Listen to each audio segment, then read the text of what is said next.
been opening and closing my videos with the phrase, "Change the world 1 yard at a time."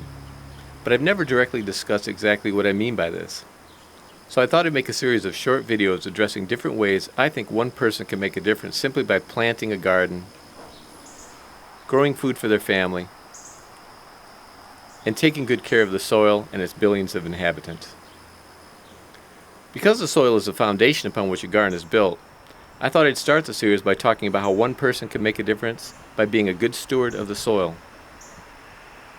It can be easy to take soil for granted. So many of us are so far removed from how food is produced that we've lost sight of just how important soil is.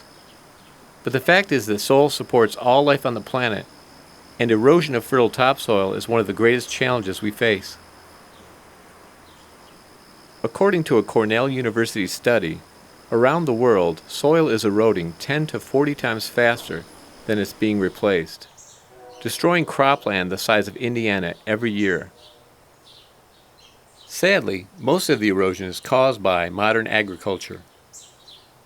Excessive tillage and leaving unused land bare with no mulch or cover crop are two practices that contribute greatly to erosion. And this is all happening at a time when the need for food and other agricultural products continues to soar. In addition to erosion, another threat to the soil is the use of chemical fertilizers, pesticides, and herbicides. The use of these products both in agriculture and in lawn care can harm the soil organisms that are responsible for soil fertility. My response to these challenges, to paraphrase Gandhi, is to be the change I wish to see in the world and to create my own little oasis of soil fertility, in which new and living topsoil is created, not destroyed. Left to her own devices, Mother Nature creates about an inch of topsoil every 100 years or so. But I've been helping Mother Nature out by adding mulch and homemade compost to my yard for years. And it occurred to me I have a very good way of figuring out how much topsoil I've added to my garden over the years. Underneath this wood chip path, there's an old concrete walkway that I decided to bury with wood chips rather than dig up when I converted the yard to a garden 5 years ago. If I figure out how far down the sidewalk is, I'll know how much topsoil I've created in the neighboring garden bed, which is an inch or more higher than the pathway. So I hammered this piece of rebar down through the wood chips until it hit concrete. I then took a measurement to see how far down the rebar went.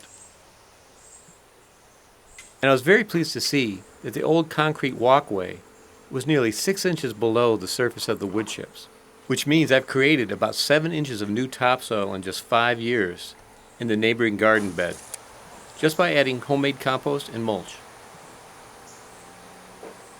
And mulch will not only create new topsoil over time, it will also prevent erosion of the existing topsoil.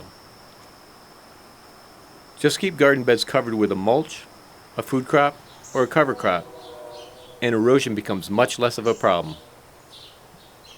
So I've talked about how to create topsoil, and I've talked about how to prevent erosion. Now I'd like to talk about how to make sure that your soil is alive and teeming with the beneficial microbes that make nutrients and organic matter available to your plants.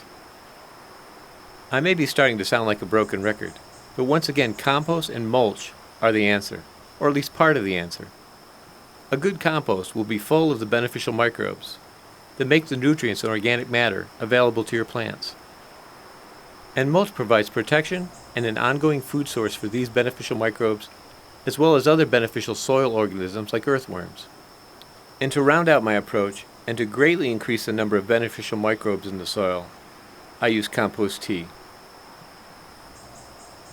Well, this in a nutshell is how I do my small part to be a good steward of the soil, and to create new soil that is teeming with life, despite the fact that the global trend is in the opposite direction. Now I know that my little garden all by itself is not going to change the world. But as Henry David Thoreau said, one is not born into the world to do everything, but to do something. And if enough of us do something, if enough of us become good stewards of the soil, millions of us, then we can change the world. Thank you very much for watching.